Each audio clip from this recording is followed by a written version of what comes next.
Welcome back to Bengal Kitchen. In this video, I will be making a traditional Bengali staple known as Kala Bhuna. To start, I seasoned the meat with a mix of dry spices, 2 teaspoons of turmeric, 2.5 teaspoon cumin,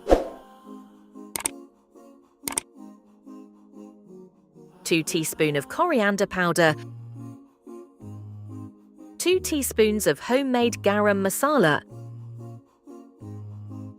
and 1 tablespoon of mixed masala. I adjusted the quantities based on my personal taste, so feel free to tweak it however you like. After adding a splash of oil, I gave everything a good mix. Then I wrapped the meat tightly in cling film and let it marinate in the fridge overnight. Kala Bhuna is an absolute staple in Bengali cuisine. It's rich, bold, and packed with deep, smoky flavors that really stand out.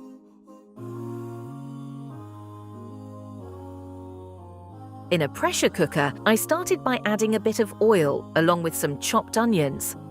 You don't need too much oil here since we'll be tempering the spices, and the meat already has its own natural oils that'll come out later. Next, I added in the dry spices, bay leaf, cinnamon, and cardamom to start building that beautiful aroma. Then came 4 blocks of garlic and ginger paste, followed by some salt to taste, and a mix of chili powder and black pepper powder. The black pepper is actually what gives Kala Bhuna its signature dark color. Now, a quick note, some people like to add soy sauce at this stage, but I'm skipping it since I'm not a big fan of the flavor and color it gives. Now we'll give everything a good mix.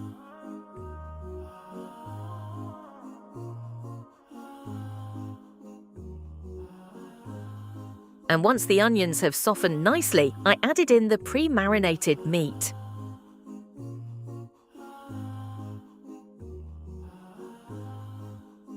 We'll stir the meat around in the pressure cooker for a little while.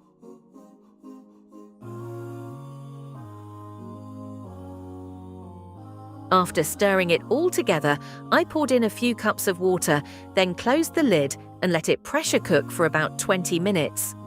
The water helps loosen up all those flavorful bits stuck to the bottom. That's where a lot of the flavor comes from. It also gives the meat enough liquid to cook evenly and get super tender while still absorbing all those spices we added earlier. As it pressure cooks, the meat releases its own juices and fat, mixing with the spices to create this rich, dark gravy that Kala Bhuna is known for. You don't want to add too much water though.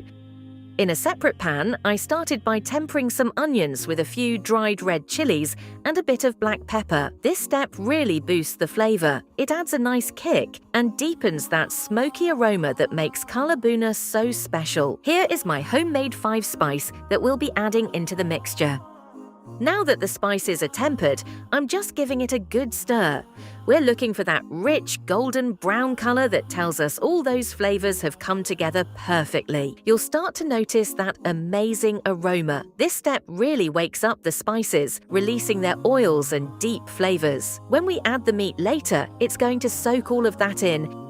Once the onions turned golden and everything was beautifully fragrant, I added the cooked Kala Bhuna to the pan and gave it one final mix. This helps the spices and onions blend together perfectly, coating the meat in that rich, dark masala. Just look at how tender the meat is after cooking it in the pressure cooker.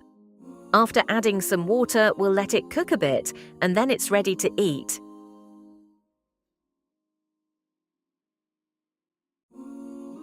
Here's the final look. You can cook it longer for a darker color, but this is perfect for me. I hope you enjoyed watching the video. Please do make sure to like, comment, subscribe, and share the video with family and friends for more videos. Thank you.